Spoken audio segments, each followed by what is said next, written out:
जय श्री गणेश भक्तों। आइए आज जानते हैं गणेश जी की स्थापना से लेकर के विसर्जन तक की कथा के बारे में जानते हैं।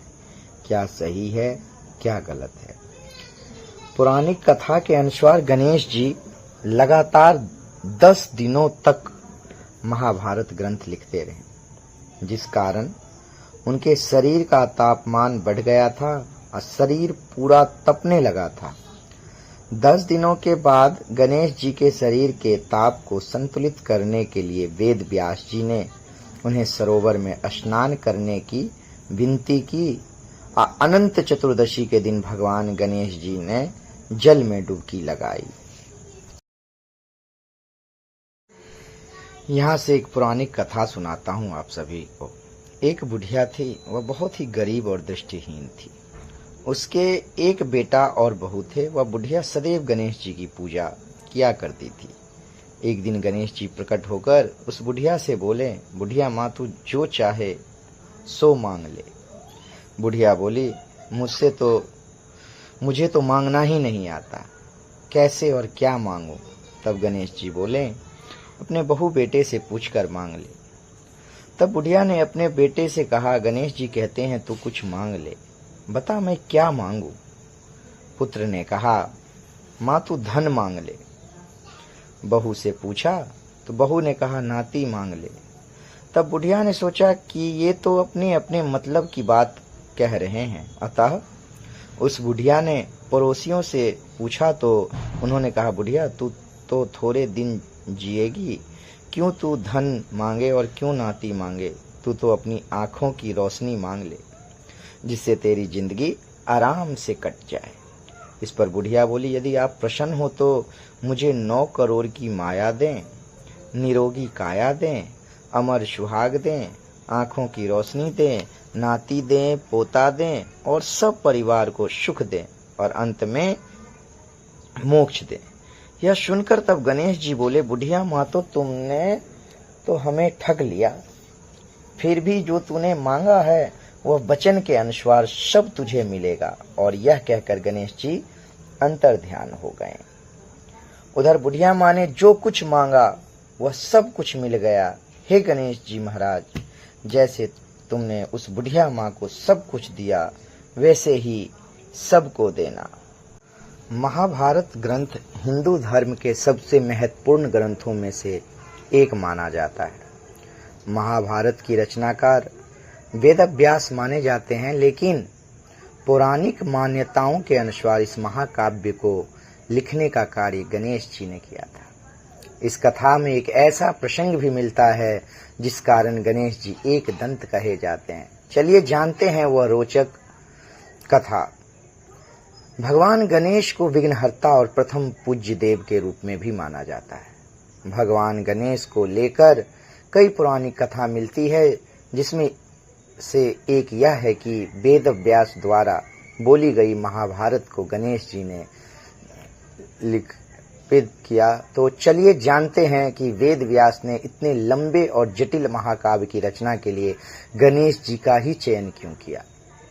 पौराणिक कथा के अनुसार एक बाद वेद व्यास हिमालय में ध्यान कर रहे थे, तभी वहां ब्रह्मा जी प्रकट हुए और उनसे कहा कि वह महाभारत महाकाव्य की रचना करें, क्योंकि वेद व्यास एक ऐसे व्यक्ति थे जिन्होंने पूरी महाभारत देखी थी और सभी पात्रों को भी भली भांति जानते थे। इसलिए इस महाकाव्य की रचना के लिए ब्रह्मा जी ने उन्हें ही चुना। तब वेद व्यास ने एक ऐसे व्यक्ति की तलाश शुरू की जो महाभारत जैसे जटिल महाकाव्य की श्रुत लेख कर सके। इसके समाधान के लिए वेद व्यास ब्रह्मा जी के पास गए। तब उन्होंने इसके लिए गणेश जी का नाम सुझाया, क्योंकि गणेश जी की लिखावट तेज और सुंदर थी। जब वेद व्यास भगवान गणेश के पास महाभारत की रचना का प्रस्ताव लेकर पहुंचे तो गणेश जी ने उनके एक कुछ शर्त रख दी। उन्होंने कहा कि वह महाकाव्य तभी लिखेंगे जब व्यास उन्हें बिना रुके पूरी कहानी सुनाएंगे। अगर वह बीच में रुक गए तो गणेश जी लिखना बंद कर देंगे। व्यास जी ने भगवान गणेश जी की यह शर्त मान ली। इस पर वेद व्यास की भी गणेश जी के सामने शर्त रखी कि वह वाक्य या श्लोक को पूरी तरह से समझने के बाद ही लिखेंगे। गणेश जी भी वेद व्यास की यह शर्त मानने को तैयार हो गए और उन्होंने महाभारत लिखना प्रारंभ किया। गणेश जी ने बड़ी ही तेजी के साथ इस महाकाव्य को पूरा किया। गणेश जी के लिखने की गति इतनी तेजी थी कि वेद व्यास बोलते बोलते थक जाते थे।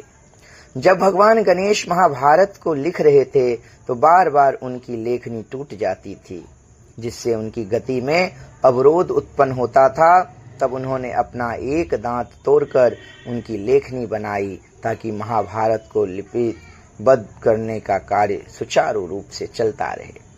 इसी कारण भगवान गणेश एक दंत भी कहलाए। बोले गणेश भगवान की जय।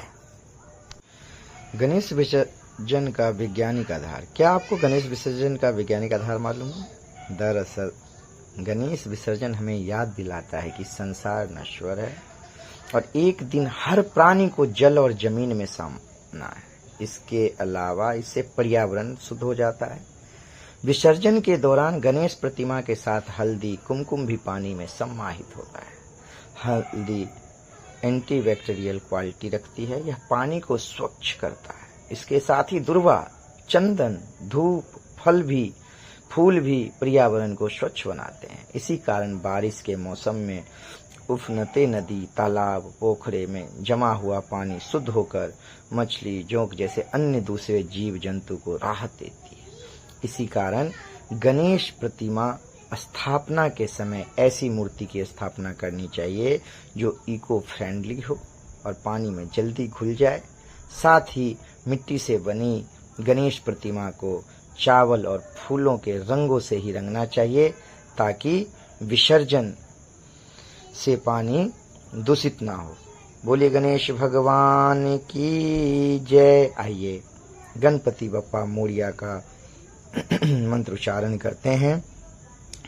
गणपति बप्पा मोरिया, अगले बरस तू जल्दी आ। गणपति बप्पा मोरिया, अगले बरस तू जल्दी आ। मोरिया रे बप्पा मोरिया रे, मोरिया रे बप्पा मोरिया रे।